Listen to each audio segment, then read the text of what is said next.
Okay, we're live.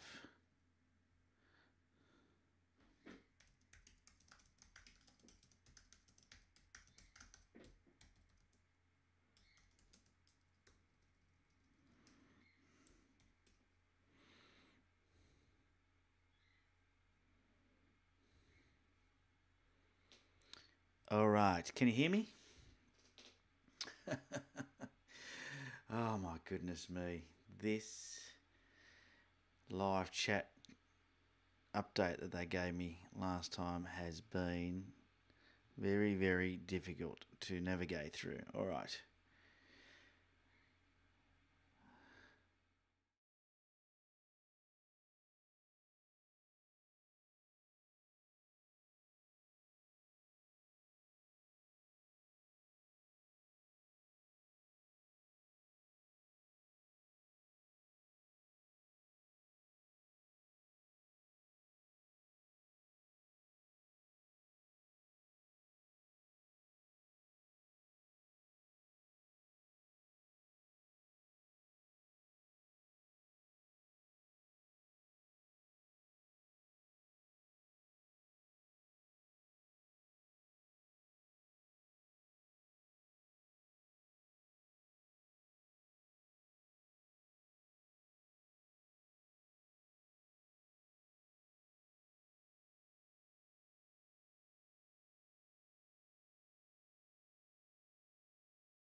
So I believe there's sound when this is up on the screen. Mm-hmm.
This now.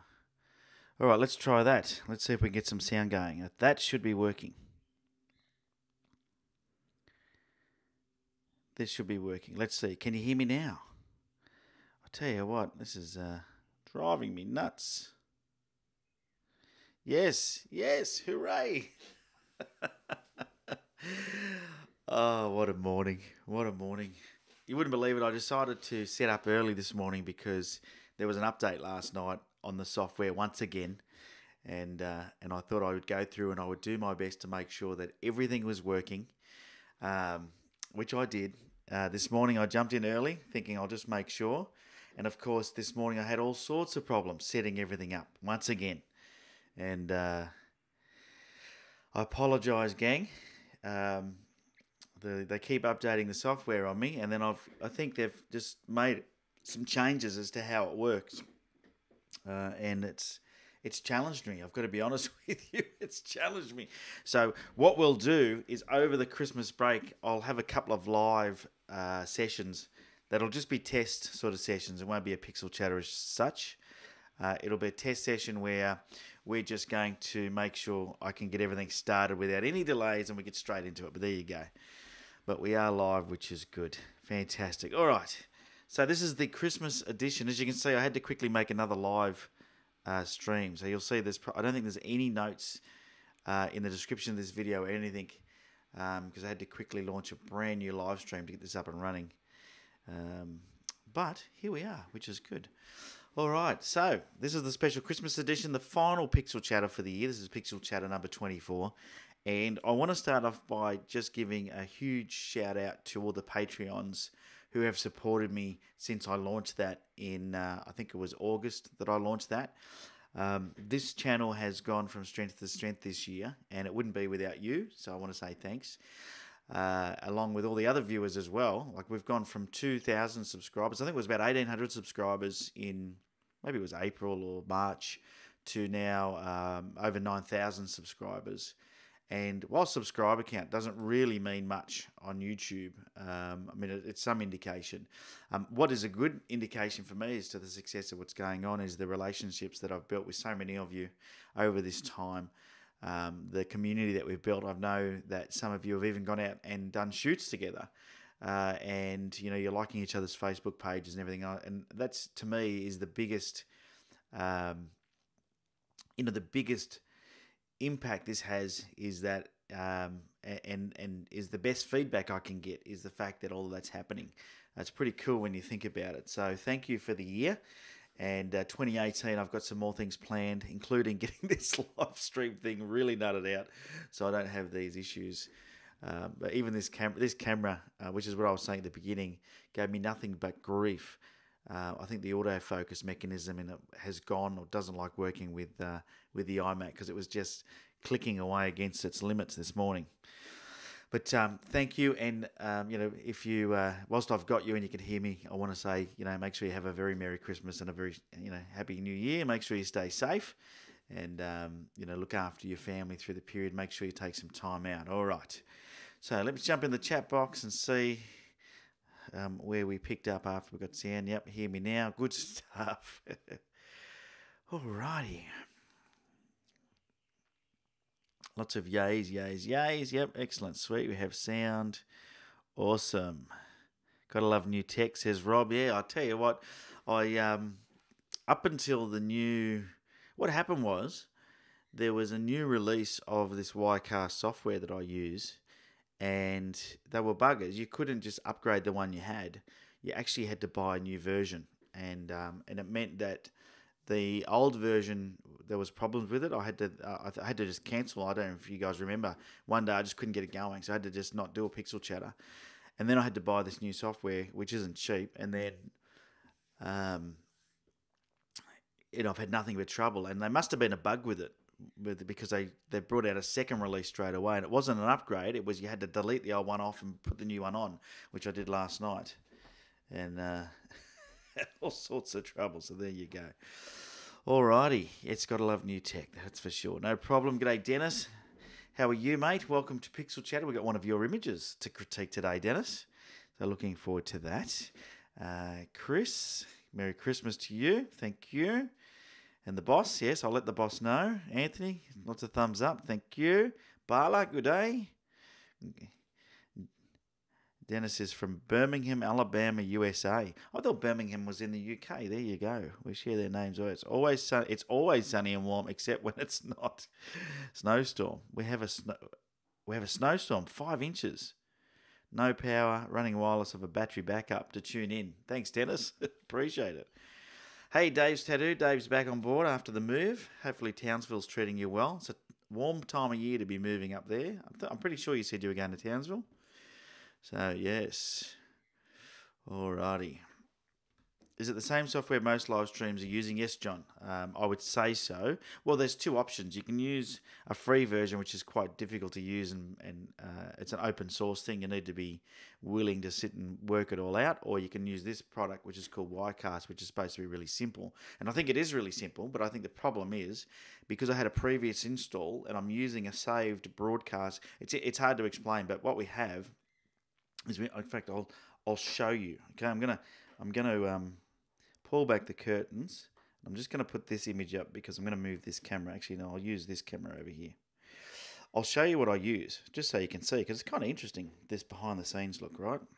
So, here we go. I can, in fact, actually share this screen. I should be able to do that. So, instead of using that camera, let me just try. I'm going to set up a new... can I do that quickly? I don't think so. Let me have a look at screen capture. Here we go. What screen do I want to capture? I want to do a new one. And I want to capture a monitor. And I want to select this monitor and say OK. Alrighty. I'm going to show you behind the scenes. Here we go. So what happens is, here we go.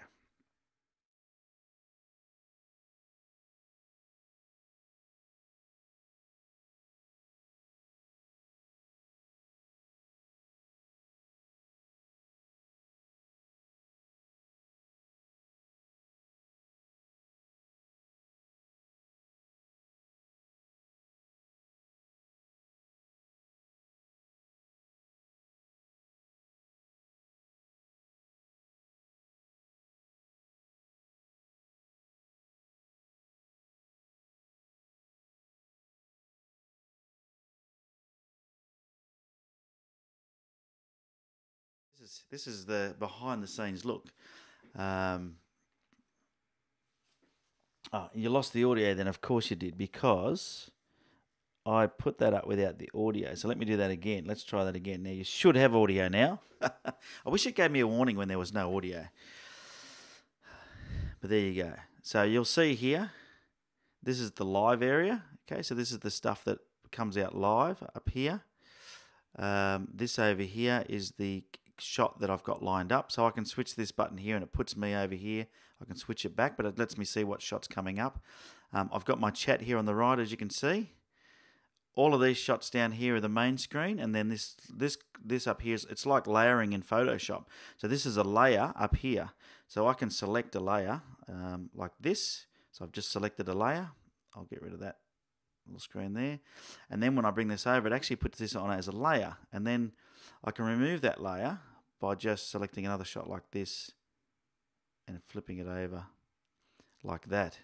So, you know, you can have this layer on the shot anytime you want. So it's, yeah, this is how it works. It's quite a complex little beast when you think about it.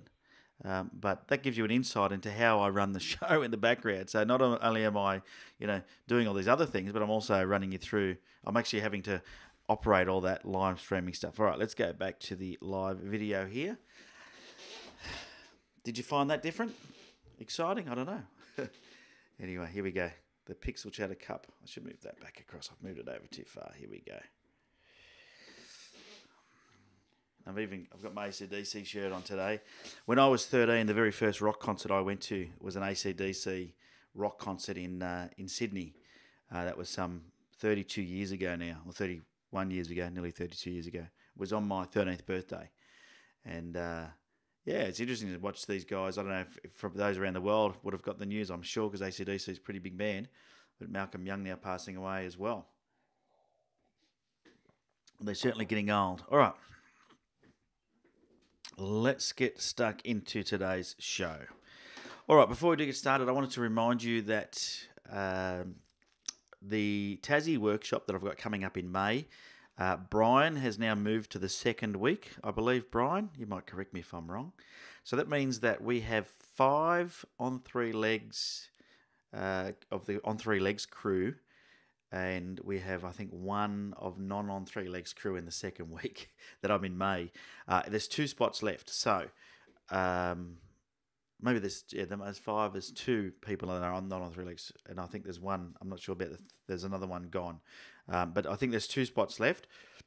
So if you want to join us in Tassie, it's no longer in the description below this video. But if you go and look at some of the past Pixel Chatters, in the description, it'll give you the link to go and check out my Tassie tour. And like I said, it's going to be an awesome. The second week in particular is going to be absolutely awesome because it's all the On Three Legs crew. So, if you enjoy hanging out with me and you want to come and take some photos at Cradle Mountain, then jump on that, and we'll have a good time. All you've got to do is pay a $500 deposit to hold your spot. You don't have to pay the ballots until I think it's a month before, a couple of weeks before, but it's not until May, second week of May. I believe it starts on the 7th of May. And we're going to go for 5 days, Cradle Mountain. Absolutely amazing place. And if you've never been there, you'll love it as a photographer. It's a photographer's playground. It doesn't matter where you're from in the world. In fact, the first time I went there with a guy from the US, and he loved it. He loved it. So, come across if you're even somewhere else in the world, and you'll be able to join in and have some fun with us. All right, let's... what will I do here? Let's see. I'm going to get rid of that banner there. Okay. 7th to 11th of May, yes. And it is prime Fagus time, as Sam Allen says there. And that's what we're there to shoot, is to try and get the Fagus it's actually the Nothofagus funny, which is a type of plant. And the colours on this plant change to this amazing golden colour for about 2 weeks of the year. So we're hoping we time it just right. And that's what we're going to be there for. So it's going to be an amazing time. All right. Another quick reminder, if you're not already. Oh, see, there's that control panel beating me again. I don't want the banner on there. Let's remove that. There we go. Works like Photoshop layers, so I've got to remember to switch them off. If you haven't already, connect with me on Facebook and on Instagram. I am most active on those 2 places. And you can always come and hang out with me. All right, so let's jump straight into... I was also going to mention... Yeah, I forgot about this. I got asked about whether or not we were going to do another VIP hangout. So I'm going to do another hangout. I'm going to do it over Christmas. I haven't decided on the exact date, but I'm around over Christmas. So somewhere between Christmas and New Year, we'll do a VIP hangout, and it'll be a special Christmas hangout. And the rules will be... we're going to do it on Zoom. You'll need video and you'll need audio. So you'll need a microphone and you must wear a Christmas hat. Okay, so that's the rules. And it's going to be a bit of a Christmas hangout. We have some fun. And that's for VIPs, by the way. So if you're not a VIP, you can become one, which is a very important photographer, by going to patreon.com/on3legs. Join up as a VIP and you can come and hang out for our Christmas party. For those of you that are VIPs, I'll put something in the group in the next 24 hours, notifying you with the exact day and time so we can do the hangout, and I'll set that up. But we're going to unmute everybody and we're going to wear Christmas. We've got to dress up Christmassy. So, and there's going to be a prize for the best Christmas outfit. It's going to be a beautiful leather camera strap embossed with On Three Legs. So that'll be the prize for the VIP that has the best looking hat on. I'll put that up in the group anyway. So, and you can go, it doesn't have to be a hat, it could be a whole Santa outfit. Whoever goes to the most effort is going to win the strap. So it's going to be a lot of fun. All right, let's jump straight into, what have we got here? I want to make sure I get this right. Here we go. So this week's viewer kit has come in from Greg Mossidis. And he has a lot of gear in his kit. So I'm going to do my best to go through his kit without taking too long, because he has a lot of stuff in here.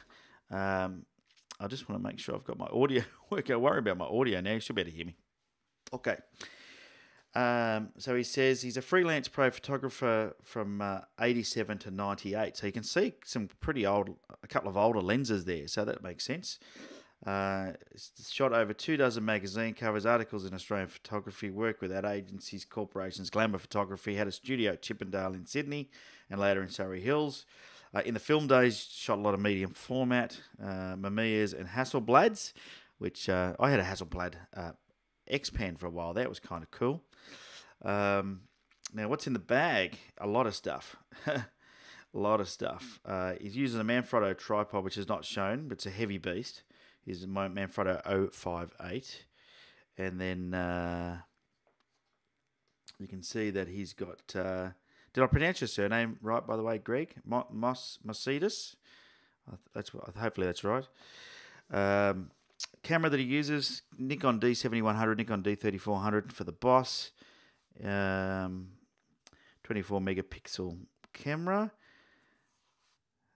Great for wildlife photography, not for landscapes. Lenses, all lenses have UV. Wow. He's got the Nikon 12 to 24, Sigma to 10 to 20, Nikon 18 to 140, Nikon 7300 for the boss. Looking after the boss there, mate, which is good. And he loves his prime lenses. There you go. Greg loves his prime lenses. And he's in the chat box, by the way, is Photographia Australis. And has a couple of really nice prime lenses. A Nikon 200mm f4, Nikon 300mm f4.5. Also uses the Agena f-stop. Oh, that's good to know. That's what's in the background there. Don't know if you had that. How long have you had that for? But I've had mine now for a while. I love it. And then uses an intervalometer and 2 wireless remotes. And has all sorts of stuff in there for emergencies like ponchos, shower caps, mozzie repellent, microfiber cloths, lens cleaning kits, Allen keys, all sorts of cool stuff there. So thanks, Greg, for sending that in. It's a pretty impressive looking kit right there. You can tell you've been around the photography scene for some time, that's for sure. There's a lot of cool looking gear in there, that's for sure. So there you go. Thanks for sending that in, Greg. Now, by the way, even though we're not going to be doing Pixel Chatter again until January, I encourage you to send in your shot kit, which I've stolen from my friend over at shotkit.com. Feel free to go over there and check that out. He's getting some good plugs out of it anyway. But it's interesting just to see what everybody's shooting with and what the history is and learning a bit about each of the viewers and what they do. So send in a picture of your kit. Be as creative or non-creative as you want to be with that photo. I don't mind. If you go to shotkit.com and check out all the ones that Mark has got contributed up there, you'll be able to see exactly some of the ways that those photographers have done it and get some inspiration. And it's good. It's probably a little bit of a project for you, something different. Just having a drink out of my Pixel Chatter, thanks to Scott March. Pixel Chatter cup. How good's that? I'll finish that off so I don't stop and drink in front of you anymore. All right. So feel free to send your shot kit in and just make sure you give me an email. So this sort of gives you an idea of what Greg sent me. So it gives me plenty of information about what's in his kit. You don't have to give me that much information, but at least give me something so I can tell people what we're looking at, because it can be a bit hard sometimes. All right. Let's quickly jump into a Lightroom tip. Now, where will I go? I'm going to go into... let's jump into Tassie.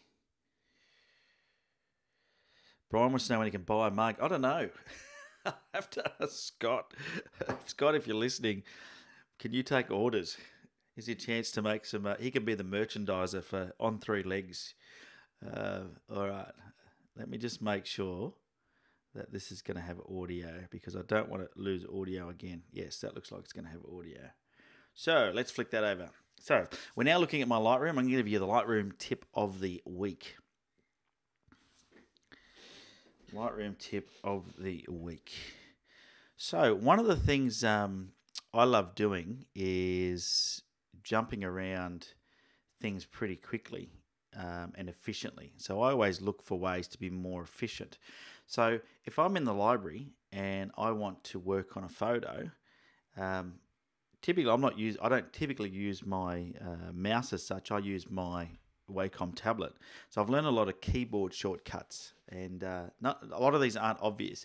But if I want to go to the develop module, if I just hit the D key, it goes straight to the develop module. Now I don't know if you noticed that, but now we're in the develop module. So if I flick back to the library there, now even if I'm looking through like this, which is typically how I go through my images and go, oh, I like the look of that one. I highlight it, hit the D key, and look what happens. Straight into the develop module. So if you're looking for ways to be super efficient inside Lightroom, this gives you an idea of just one of the tricks you can use. Because then once you're in here, then you can start, adjusting your photo and making it look the way you want it to look. Let's just pick a preset. Oh, look at that one, nice. The big stopper. That's a bit warm, isn't it? Anyway, so there you go. So that's my Lightroom tip of the week. Use the D key to jump from your library to the develop module and make yourself nice and efficient. And these are the little things that make a big difference when you're processing lots of photos. And it's just the way I do it. I think it would be nice if you could hit the L key and go back. I think you can. Can you know? Oh, that's right. L does that. You can't. I don't know how to go back to the library with a shortcut. I'll work that out for the next tip. Because the L key puts the black around your image, which I love doing as well. I think I've already shown you that. All right, so that's Lightroom tip. All right, we're going to look at some image critiques now. And I've got 3 critiques sent in. And one of them is from a long-time viewer, but he hasn't put any up for critique for a while. Not sure whether he's in the chat box today or not, but let's have a look at his image. So this is Stephen Cast has sent this in. Stephen Cast has been... In fact, I remember looking at one of Stephen's images very early on in the Pixel Chatter days. And so it's good to see another image coming in from Stephen. And if the audio drops out whilst I'm changing through these pictures, it's because of my settings. I'm just quickly actually going to check to make sure I've got my audio working for all of these. Well, lucky I did because that one didn't have any. All right. So that's Stephen Cast's video image. And the next one that I'm going to show you is from a fellow called Dennis, who I know is in the chat box. Dennis Stuhl. I'm hoping I pronounced that right. So that's Dennis Stuhl from, I think he's from, where'd you say? Birmingham, somewhere. He's in the chat box, and I think, was it Dennis that was having terrible weather? I think it was. If I look back in the chat box, he was saying that the battery went dead. Now he's running off of a hotspot. For how long? ? So I don't know if he's still there or not. He's got some snowstorm going on where he lives, which is kind of crazy. And then, yeah, nice image. I love the beams coming out of the top of the mountain. I think it's kind of cool. And then we've got John Gruhl, who I know is here, and I hope that I've got that right. John Gruhl. I don't know. Dennis is in. Cool. Dennis is here, and John is pulling at my heartstrings with a jetty. Because if everyone knows me well enough, I do love these jetties, and there's nothing that beats a jetty than a jetty with reflections. Makes it even better. Nothing beats that more than a jetty with reflections and mist. So, yeah, it's a good image. Our first pronunciation was right. John Gruhl. Okay, good stuff. So they're the 3 images that we've got to critique today. So we'll jump straight into that and we'll see. Let's have a look and see. All right, let's get the Lightroom screen up and running so you can see that. And we're going to start with Dennis's image first. So I'm going to give you that screen there. Here we go. We are live in Lightroom. Let's do it. Yes. And for a bloke who can't do 2 things at once, you'll get to see why I struggle so much with this live streaming stuff. Because now you've seen my control panel. Hopefully you can hear me okay. I'll just double check that the audio is correct on this shot. Yes, it is. Okay. Let's do this, eh? Actually, what I'm going to do... just double checking something. Here we go. Yeah, should be all good. All good. Let's do this. So this one here is by Dennis Stuhl. He is in the middle of a snowstorm on his wireless hotspot. So we'll do his first just in case he loses his power. And this image here, this is cool. He said, "Hi Ben, I listened to you this evening for the first time. Greatly enjoyed your broadcast." He said, "Please find 3 images for your review and possible inclusion in your next broadcast." And this is one of the ones that I picked. And this one is Kolob Canyons at Zion National Park, Utah in the USA. And I love the places these images are coming from. It's pretty cool, isn't it? The thing I love most about this is these sun rays is really good, but I think let's just go to 1:1 because it's a smaller file. Yeah, I'm getting a lot of pixelation. So if you can send me bigger images in, that's always handy. And maybe I'll just go in quickly and check.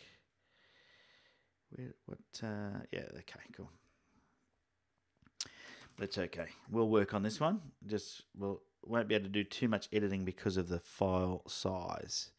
So if I go back to fit, that way you can see the image. All right, so let's look at the technical data for this image. And there's no EXIF information in the actual image, but he's given it to me in the description over here on the right. So we'll look at that. So it was a Nikon 7200, 18 to 140mm Nikon zoom lens, taken at 18mm, so wide open. ISO 100, excellent choice. Always get that ISO down as low as you can go, no matter what camera you're using, because that'll just reduce the chances of getting noise. And then it was 1/125th of a second at f4, and shortly before dusk. You can see that the sun is behind the cloud there, a bit behind the mountain. Looks pretty good, eh? So let's jump into the develop module. I think, to me, I would like to bring a little bit more out of this image. To me, it's a bit flat, and it's going to be hard for me to do this because it is such a small file, but I'm going to do my best to just give it a bit of a bump up and just show you what I'm talking about. Because I just feel that your image could come to life a little bit more with a little bit of extra love. Now, one of the things I did notice in the sky, and this is probably because it's just a small JPEG, it's a bit of noise, but I've got too small a file to be able to really comment on that. So I've just made a few tweaks. What I've done there is I just reduced the highlights slightly because I could see the highlights were blowing out. And I always recommend you do that on your image. Always click on the top of the histogram here, the up arrow on the right, and turn this on where you see the red stuff. The exposure value is just blowing things out there. So you'll see pretty quickly that will cause you a bit of, the highlights here rather will cause you a bit of an issue. So I'll just bring the exposure up a bit. So just be careful with the highlights. I'll just bring the exposure up a little bit more. Yeah, so just be really careful with your highlights. And what you can do in Lightroom, which is fantastic, is you can just move the highlights back down. The other thing you've got to control some of this blowout is the white slider. So you see this white slider? So, you'll find that typically what I like to do to adjust that is if you hold down the Alt key and then you just slide it to the right until you start seeing these pixels showing through. You can see that. And then when you get right to that edge where you see that first pixel come through, that's where I stop. Same with the blacks. Hold down the Alt key, and you'll see as you drag it left, you'll see it coming through. Now with the blacks, I tend to go a little bit further because this is how you bring depth to the image. Now if I show you the before and after, see how flat it was? It was just a bit underexposed in the foreground. And you can see that there's some blown out highlights in the clouds up here. So it's about getting that balance right. So by reducing the highlights and increasing the exposure, and I haven't touched the shadows yet, by the way, you can see that it's a much more balanced image. Now you could also increase the shadows a little bit, which I would probably do, just a little bit. There we go. We'll go to plus 20. There we go. And then the next thing that affects, believe it or not, will affect things like your blown highlights is clarity. So you've got to be careful. You can see the clarity sort of blowing out the pixels up there, and it's really pixelated, unfortunately, but that's okay. I would probably increase the clarity just a tad. Vibrance, depends on what you want. I like to do vibrance, a little bit globally, but typically I do it locally using a brush. Saturation, once again, it could do with a little bit, not too much. See, it brings out the yellow and the yellow line on the road, and just those beautiful sort of warm colours in the rocks. So you sort of have a look at the before and after. I actually really like the composition. It's the way that you've composed it means that we've got these really nice leading lines. If you have a look at these, the two bottom corners, we're drawn into the image. Typically, something like a rock face this close to me on the right here would be a distraction, but in this, it's actually, because of the leading line, taking us past that rock and into the image. This yellow line works really well. And it's then also complemented by the railing and then this concrete over here. So it actually works really well. You've also then got an opposing leading line, and I love doing this. And this is something that also works in John's image. We'll get to that in a second with reflections. But if you have a look here, from the top left-hand corner, this coming in, this leading line leads your eye into where the sunbeams are, but it sort of mirrors this bottom leading line here. So it all just works really well. I think you've done a good job. I think it's just about the post-processing more than anything, and I can't be too picky because I don't have a big enough file to really look at it. What I would note though is I can see a spot up here. So make sure you just, you use your spot removal tool and get rid of things like this here, because it's just not adding anything. I'll probably get rid of that spot there too. That's a bit of cloud, but it just was a bit distracting. So just go through and clean things up. Same down here. See down here on the road, you'll see down here, if I can, let me go to, I'll zoom right in on it. And you can sort of see down here there's like a couple of light pixels. It's really pixelated because it's a small file. But I get rid of those little things just because it's just detracting from the image. And you may as well, you can get rid of them, so why not, Why not just get rid of them and just clean them up? So if you do see anything like that, don't be afraid just to, even that there, just get rid of it. Anything that's distracting, just... Especially on surfaces like this, because no one's ever going to know that you've gone and done that. So I think that's pretty cool. I actually think this rock here is a distraction.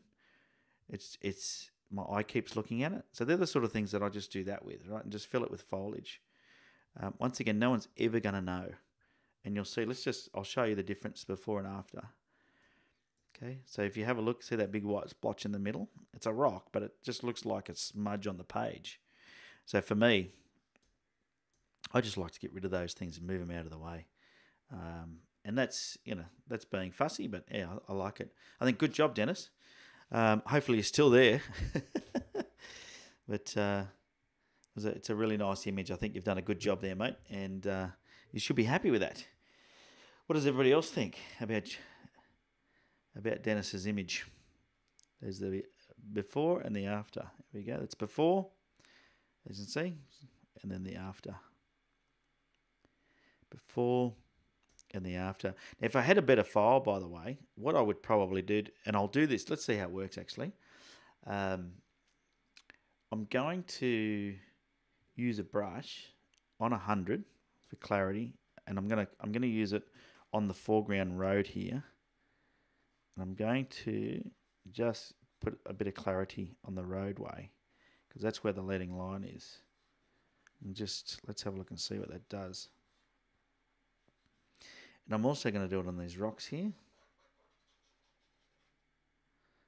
Just give it a bit of clarity. Same over here.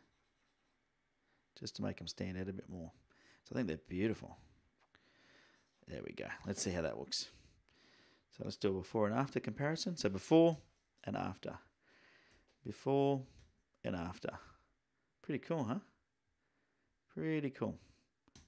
Great shot, great location. I love these places where you've got mountains and the roads going in between them. And you see this a lot in the South Island of New Zealand. When I was there, I got a couple of shots where the roadway was doing that. If you ever see that, pull over and take a photo because it looks great. Alrighty.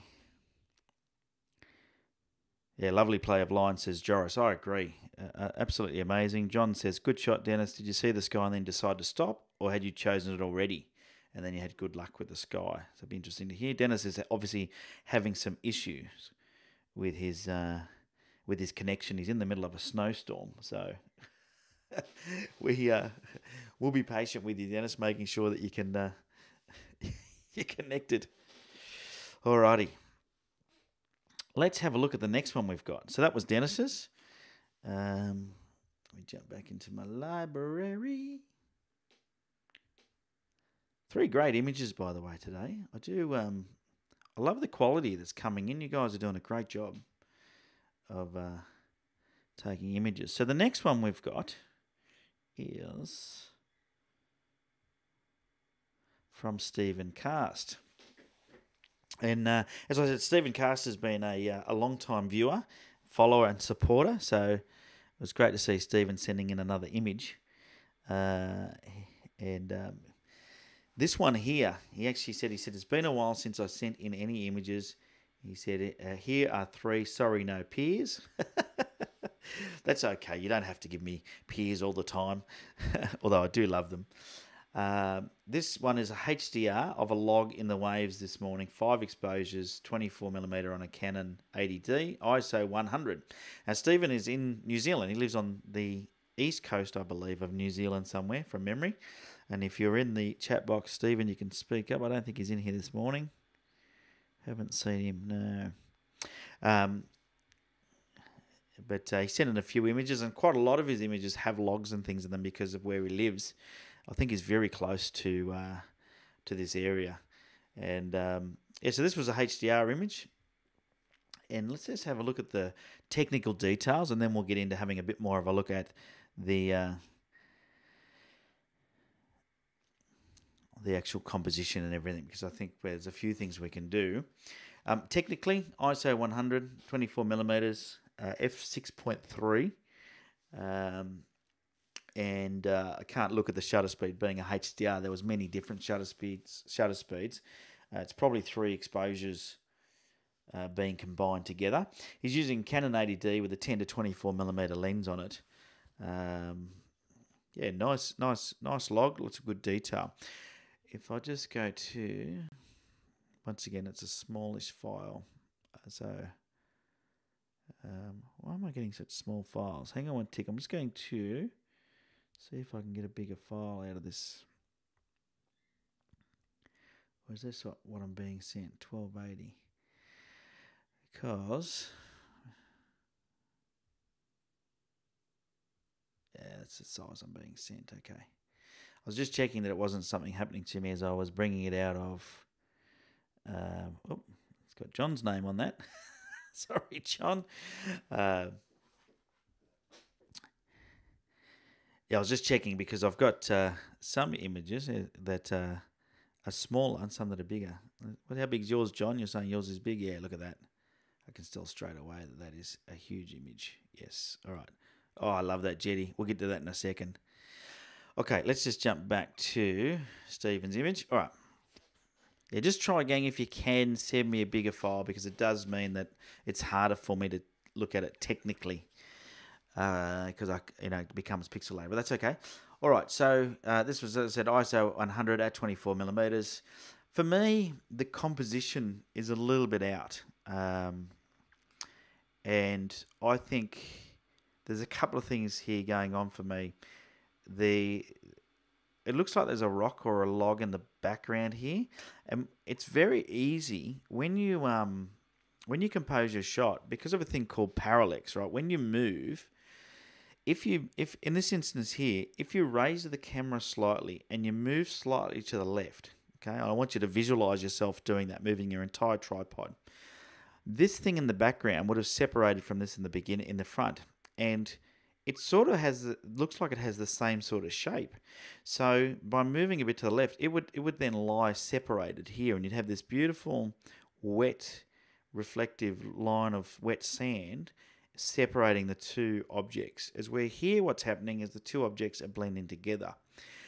Now, the challenge with that is you're going to limit yourself to, and I don't know what Stephen was going for here, but as soon as you raise the camera, see this reflection here in the sand, which is a really nice effect. You may lose some of that. So you've just got to keep in mind that depending on what it is you want. But definitely you could have moved to the left, and that would have separated this and the log in front. The other thing, by moving more to the left, with this, rather than being across the frame, would have led your eye into the frame. And I don't know what was to the right, so he may not have been able to, didn't want to include something over there. It looks like the sun was coming up to the right there, so it could have been a deciding factor in doing this. But I just think from a composition point of view, I encourage you, take a shot, right? Line up what you think is the shot you want, take it, but then have a look, right? And this is where your photography will go to that next level, in my opinion. It did for me. When you take the picture and then you look for things, right? Look for things that are distracting. Look for things that are overlapping. Things like, is the thing that is my focus, is it overlapping anything in the image? Because when three-dimensional becomes two-dimensional, these sort of things, as you can see, it's very difficult to see any separation here. If we go zoom right in, between this here, which is the log, and whatever's behind it, in the actual images, there's no separation, besides the fact that he has shot at 6.3, which means that this is in focus and this isn't, which I think in this works. Mostly in landscape images it doesn't, but if you really want this to stand out, then shooting at 6.3 is fine. But if you just move that little bit, you'll get a totally different shot.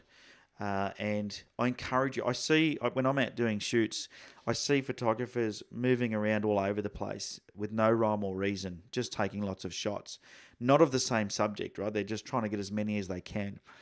And it's funny, I remember speaking to Ken Duncan. I think I've mentioned this before, but Ken Duncan would spend a couple of hours before a shoot just working out his composition.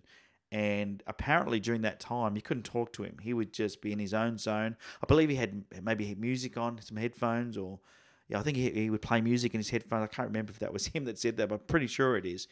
And he would just work on what his one composition was going to be. Now remember, he was shooting film, an expensive film, right? So he was using wide format panoramic cameras, and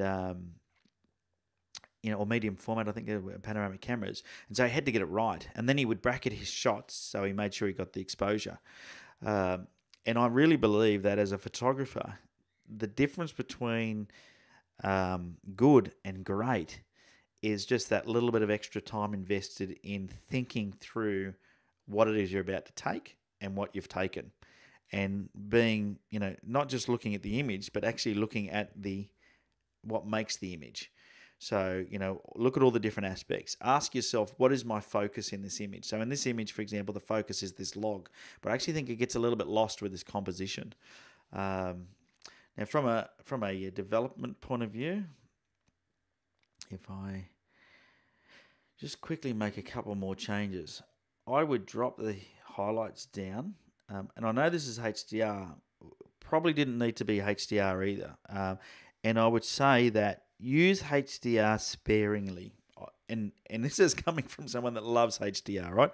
Use it sparingly, because otherwise you're going to end up doing it when you don't need to. And what it does is it actually degrades the image. It hasn't so much here, but there's always a risk, right? So you've just got to be careful.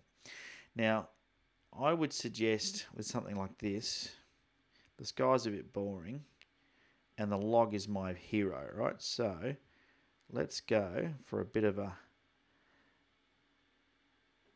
more of a tighter panoramic crop. We'll get a bit of, I'm going to just bring the blacks in a bit more, give it a bit more depth. And I'm just going to change the white balance slightly, because I think it's just slightly too warm, just slightly. And I'm actually just going to, what am I going to do? I'm trying to work out the best way to fix this. Let's have a look and see. Bring those whites up, drop that exposure a bit more. There we go. Bring the black down a bit more. Now I've got to fix that white balance again. There we go. Mumbling a bit, sorry about that. Trying not to mumble. I'm going to put that back in the middle. Temperature back in the middle. And then I'm going to grab a brush. And this is a good trick. I've shown you this several times. This is one of the things that I always do. Whatever your feature is in your image, give it a hit with clarity. It just brings it to life, right? The other thing I would do in this image is I would use gradient filters, top and bottom, just to drop the exposure a bit and do like I don't know what you call it. I'm going to call it a striped vignette. So that evens the top up a bit. I'm just going to add another one from the corner. It's a bit hot coming in from the corner there. And I know the sun's there, but sometimes it's good just to balance your image out, just to, because it's distracting. My eye is getting drawn up there, and I don't want it to be. So I'm just going to, yeah, that's pretty good. Just going to tilt it a bit more like that. Bring it in a bit more. There we go. That looks a bit better. And then I'll probably do, let's do one from the bottom as well. We're not going to do much of a drop in exposure, but let's do it. Just a little bit of a gradient filter from the bottom. All right. So, you know, if this log is your hero, let's make it the hero. So here's before and here's after. Okay. So just giving it a lot more clarity, maybe a little bit more contrast. And I'm going to have to bring the exposure back up because we're losing a bit there with that. Let's try that. All right. So here's before and here's after. Before and after. So you can see, you know, that when you make some minor changes, it can make a big difference to your image. I would definitely have worked on separating this from the background. So when you take a shot, if you've got a hero in your shot like this log, just check what it's clashing with in the background, and that way you can make sure that you, you know, as you take your shot, you're going to get the shot that you want. You're going to get the result that you want, and you're going to be really happy with it when you're finished. The good thing for Steve and Cast, which we're all really jealous of, is he lives really close to this location, so he's got the opportunity to go there over and over again, and reshoot these things. And obviously, it looks like logs must wash up on the beach all the time, which is nearly as good as a jetty. Nearly as good. All right. So the next shot we're going to do is going to be this magnificent shot from... Oh, what happened there? It's disappeared on me. Okay, that's interesting. Lightroom just had a hissy fit. I don't know if anybody else is having problems with Lightroom. The new classic.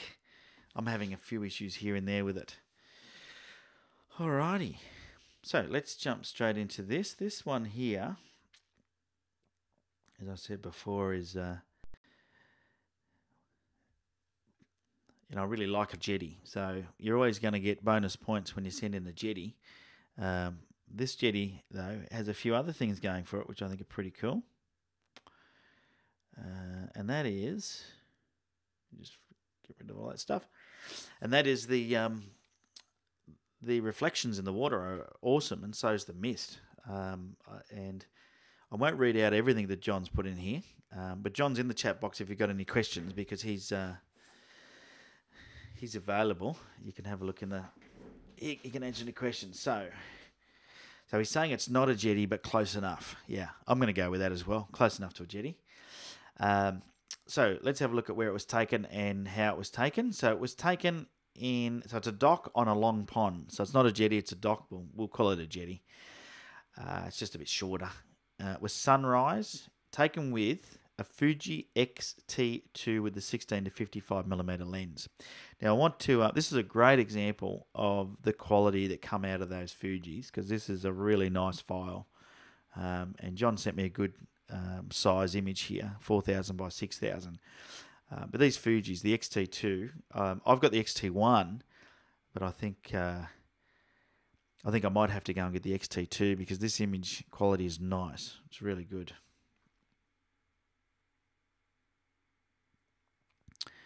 Oh, my emails can be shut. I don't know why that's open. Alrighty.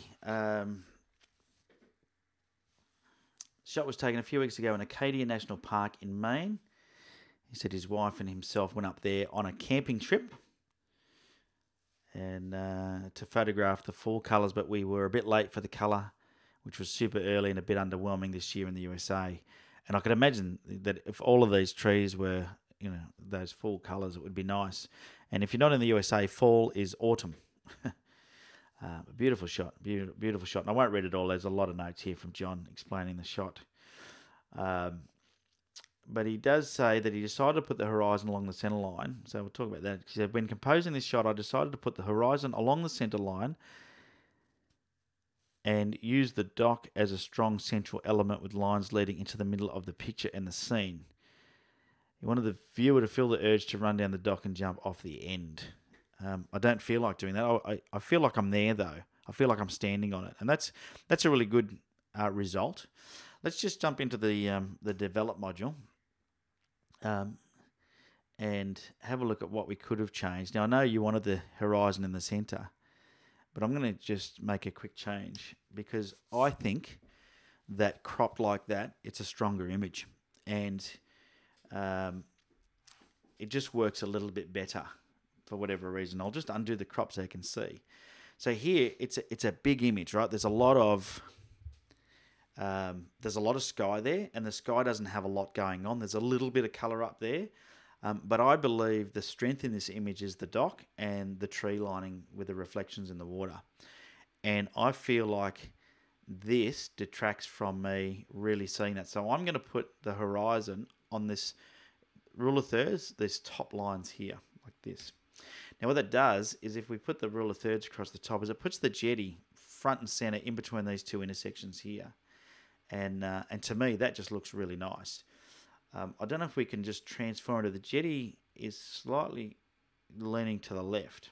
And one of the things you can do is you can actually move where things are pointing if you want slightly. Easy to do in Photoshop, but you can do it in Lightroom. And sometimes it's good just to, if you want to just straighten your lines up a bit, just to use that feature. Now it means that we're going to have to crop it slightly to compensate for the fact that we have just lost the edge of our image because we've tilted it. But sometimes it's impossible to get things straight in camera when you're on location. Okay, so if you're going to go for that central sort of look, it's always good to try and just straighten things out a bit. Beautiful location, and the mist on the water just makes it amazing. Now you can actually Photoshop mist in like this before. I've done it before. I haven't done it very often, but you can if you want to add it. Which is good. So John said he already used Liquify to straighten the far end, but couldn't get it perfect. Yeah, and sometimes it's hard. And when you do it, the good thing about it being on water, if you jump into Photoshop and use the transform controls, you could bring this around without affecting any of this, and you won't notice because this water is, it's not going to be obvious. So you could get away with it. I would just be careful with one of the things I've seen people do is they fix stuff and they forget to fix the reflection. Or if you move something in the reflection, you're going to have to move it in the sky. So where these clouds are up here, they're reflected here in the water. So if you were to move all of this right and you didn't move the clouds right as well, it would look funny. And that's why in this example, using this transform in Lightroom sort of did the trick. And it's pretty close now. It's a bit closer than what it was. If I show you, that was before and this is after. So I just made a small change. It wasn't a big change, but enough just to make the eyes go, oh, that looks better. And it's just a little thing, right? I'm being picky here because your image is amazing. It's awesome. I can see you've really made good use of bringing the detail out in this dock, and you've probably done that with a bit of sharpening and with a bit of clarity. And that always works well, is to make sure you're really bringing the detail out in things like this timber, because this is the hero. I think, well, there's several heroes in this shot, but in your foreground. The other thing you've done really well here is you've got the focus spot on this. This is all nice and sharp. I would be tempted to, and we'll do that now, do a little bit of adjustment on the foliage over here on the right and the left, and we'll come back to that in a second actually, just to balance things out a little bit. I didn't talk about the technical aspects of this too much, which I'll do now. F11, ISO 200, shot at 20mm, so all that's good. You probably could have gone F13 or something. It wouldn't matter too much. Let's have a look at the focus of things like the boat up here. Let's just jump right up to the boat. Yeah, pretty good. Can't complain with that. I think you've done a pretty good job with the exposure. So I would grab a brush and just I'm going to go crazy and then we'll back it off. This is how I do my color adjustment. So grab a brush, put your saturation on 100, leave everything else in the middle, and we'll zoom into, let's go to 4:1 on this. Should work. And I'm just going to go across to the right here to start with. Oh, gosh, why is it going on there? Zoom again. Okay, and I'm just going to go up to here. So let's do it. 4:1's too much. I'm going to go to 3:1. Let's do 2:1. Okay, and what I'm going to do is I've got saturation selected. I'm just going to really work on bringing out the colors. Like I said, the fall colors weren't as exciting as you'd hoped. Now, as I said before, what's really important is if I'm going to bring the color out in this, I've got to do it down here as well. So just put the saturation on down there. I'll come back to this reflection in the water here. I think it's distracting. We'll come back to that. But just, increase the saturation on some of the trees and the reflections. We can bring it out. We can make the color really pop. Even though it wasn't as good as what it was or what you expected. So don't be afraid to really try and bring the color out by using the saturation on a brush. Because, we're zoomed right in here. You've just got to remember, these things are not going to be very noticeable because it's not a big portion of the image. We're just really pumping up what's already there and just really enhancing these colors, especially these yellows and reds and so on. Once again, making sure you do the reflections as well. Yeah, look at that. So if I'll show you before and after. Okay, before and after. Okay, before and after. So you can just see the difference in the tree line is really popping out, a bit more definition in things, which is good. I would definitely run a graduated filter from the top. Once again, central everything and bring the exposure down slightly at the top and increase the saturation. Just try and bring the colours out a bit more. Use the dehaze a little bit up there. Yep, that looks good. And maybe just reduce the highlights a tad up there. That really pulls the colours out. Nice. Oh, looking good. This is a great image. I wish I took this. Just going to bring the exposure up ever so slightly and a little bit more contrast.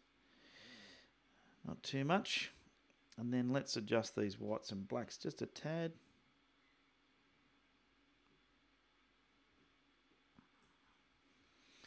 And then I'm just going to warm things up a tad. Oh. Lightroom's just got a bit of a lag going on. Just a tad there. And let's just bring those highlights back down just a bit. Alright. It didn't do all my changes there for some reason. Something funny happened. Okay. Just warm it up just a tad more. Wow. Alright. That is pretty magic. So, here's before, here's after. Before, after. So just things like, you look at the definition of the trees, the colour of the trees. Just really, I would print that and hang that on my wall if I was you, John. That's a brilliant image. I would probably do a little bit of what I call dodging and burning. You can see the reflection of the sky here in the water is quite bright.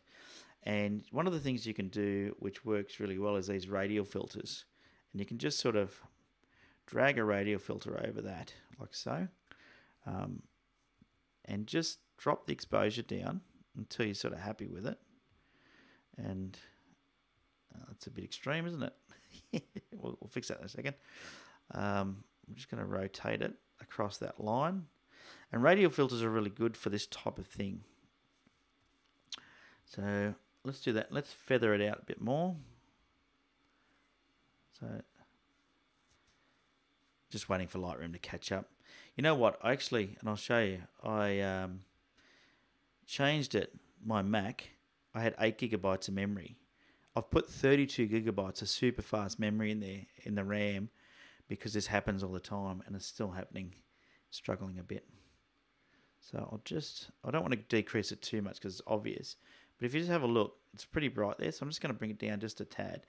And what you can do, once you've got something you're happy with, is you can actually, if you hold down the control key, you can duplicate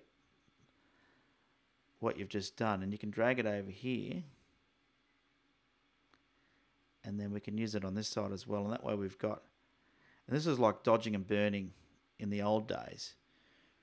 So I'm going to do this one as well. I'm going to duplicate this one, so I just hold down the control key, click, and duplicate. There we go. I'm going to bring it over here, put it in the middle.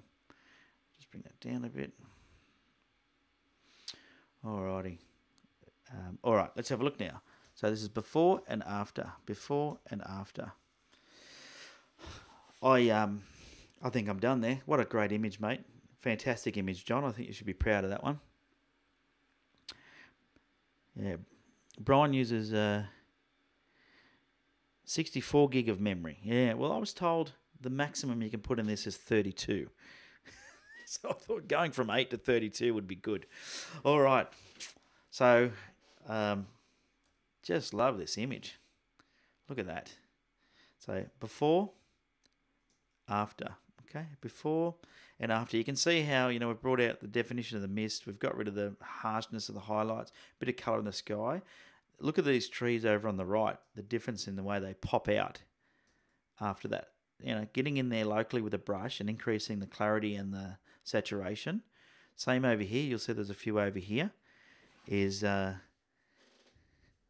good way just to really, you know, don't be afraid to get in there. And you can see it doesn't actually take much time either, you know. So big thanks to John for that, because that's a great image. Good job, buddy.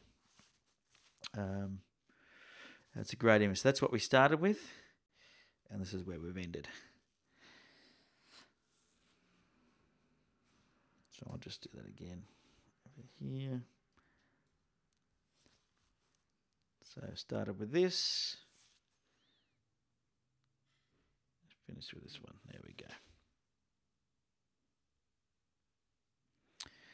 Alrighty, I'll jump in the chat box as we wind up the show for 2017 and say a big thank you to all of those of you that have sent in images this year to be critiqued. So over 24 shows, I have critiqued, you know, 70-something images, which is pretty cool.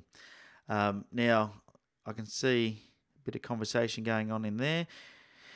Yeah, so one of the things John's asked is you could put something at the end of the dock. These images, this type of image would have worked really well if you'd put a timer on, and let's say you and your wife sat on the end of the dock, legs hanging over the end, arm around each other, just the back of you, enjoying the view. I reckon that would have just brought a whole nother dimension. And, you know, maybe if you had like some autumn-coloured clothing, so maybe you had a red jacket on and your wife had like a nice... you know, orangey yellow jacket on or something, it would have looked, you know, really, really nice with somebody in it. But it depends whether you want someone in your. I don't put a lot of people in my images, but it can work. And in this instance, it definitely would have worked. The other thing that would have been cool would have been like somebody fishing, maybe with a fishing rod or something, just standing on the end with a fishing rod, or I don't know. But you can always play around with these things, and if you know where this location is and you're going to go back there, try a few different things. Why not? Because then you can you can have as much fun as you want. It's your image, but hopefully you enjoyed that edit. That image is the sort of image that I would take. I really like that image. You've done a good job, so well done. Alrighty. Yeah, something to try for next year. All right, so let's wind the show up there. I'm sorry once again for the muck-ups getting it started, which made us about 20 minutes late on the startup. I will make sure that next year that doesn't happen. And the way that I'll do that, and I'll need your help to do it, just keep an eye out on my YouTube channel. If I go live, just jump in. I'll be testing something. I might be editing something, who knows. I do want to take this time to thank you again because, you know, without you guys jumping on every week and, you know, sending me in your images, we wouldn't have a show.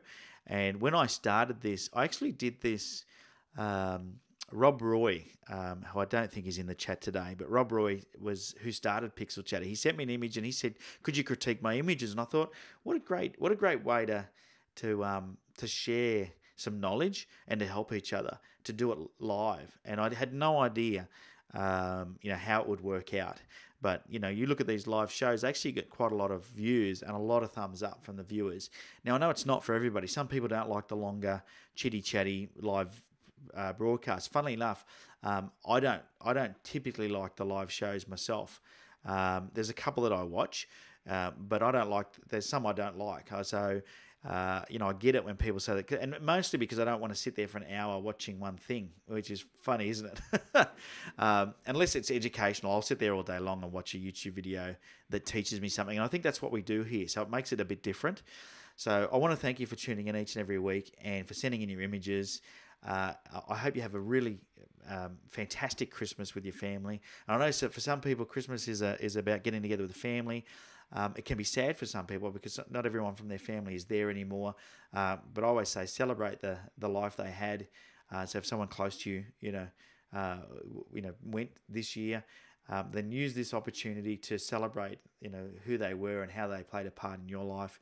But whatever you do, make sure you spend some time with the family. I think it's really important at Christmas. I always take a month off. On Monday, I'm off to Fiji, and I've decided this time, for the first time ever, all I'm going to take is my vlogging camera. Not to vlog, but to take photos. So this is my little vlogging camera with the dead cat on top to settle down the wind. I'm going to take that just to take snapshots. I'm not going to be doing any serious photography with it. I'm just going to go and relax with the boss. I'm going to go do a stack of scuba diving. I will have the GoPro with me. I've been charging that up here. Here's my little, it's old now, the old Hero 3 Plus. I'm going to take some underwater footage and see how that goes. But there you go. So thanks once again for tuning in. Really appreciate you tuning in, and wish you a Merry Christmas and all the best. A safe New Year. I will be back in January. We'll start Pixel Chatter on the second Saturday, I think it is, in January. I'll put it up on my Facebook page anyway. Just keep an eye out in the feed for it, and we'll be back up and running in January for a new Pixel Chatter. So send your images in, send your shot kits in as well. And we're going to also, and I'll be in the VIP group, we'll have that live VIP over the Christmas period. Remember, if you are a VIP, look out for that. We're going to be, Christmas outfit competition, and you will win an on 3 legs camera strap. Really nice leather embossed strap that I'll send to you wherever you are in the world. And you'll be able to proudly wear that camera strap with your camera for being the best dressed. If you're not a VIP, head to patreon.com/on3legs with the number 3. And join up as a VIP, very important photographer, and come and hang out with us. Alrighty, so thanks again, everyone. Let me just go through the comments finally. John, have a Merry Christmas. Thank you. Hey, you're welcome, buddy. You're welcome. Rob says, thanks for keeping it real. Thanks, Rob. Yeah, it's very real here. Screw-ups and all. You see it all.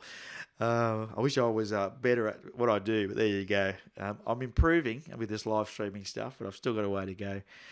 There you go. Joris says, it's probably Joris, is it? Joris? I don't know if I'm pronouncing that right, because you're from Europe, I'd say. Happy holidays from Belgium, and thank you for keeping us inspired. You're welcome. Thanks for joining us.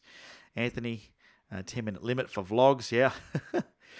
Bala, Merry Christmas. Happy holidays. Same to you. Susan, thanks for 2017. Yep, thank you. Happy Christmas to you. Anthony said thanks. Thanks. Brian says thanks. You're welcome, Brian. See you in the new year. Dead Legs 53, thank you. Tommy, thanks, buddy. Good to see you jumping in the live. I know with the time difference can be hard. John, am I going to do some photographer interviews? Yes, I'm going to do my best to get that up and running in the new year. I've got a few people that have said yes, so I won't tease any names at this stage. Some of them you won't even know. Because I'm just going to interview, sometimes it'll be photographers that are on their way up and coming, or just enthusiastic amateur photographers that want to, share with all of you guys what they're doing and how they're doing it, because I think that's pretty exciting. I always love learning from other people. And, I want to make this, I don't want to make this about me. I want to make it about us. And that was my vision in the beginning, was to make it a bit different by trying to include everybody as much as I can. Because I think that's what community is all about. So yeah, it's going to be exciting. All right. Well, I'm going to sign off there. Once again, thanks for everything, and see you next year. Take care. Don't drink too much. But you can eat plenty. You've got that excuse to eat plenty, although I don't need to eat anymore. I don't know if you've noticed my journey over the year, but I've put some weight on. So next year, you can join me if you like on the challenge to lose some weight. That's what we're going to do next year. All right. Cheerio. Until next year. Catch you later. Bye-bye.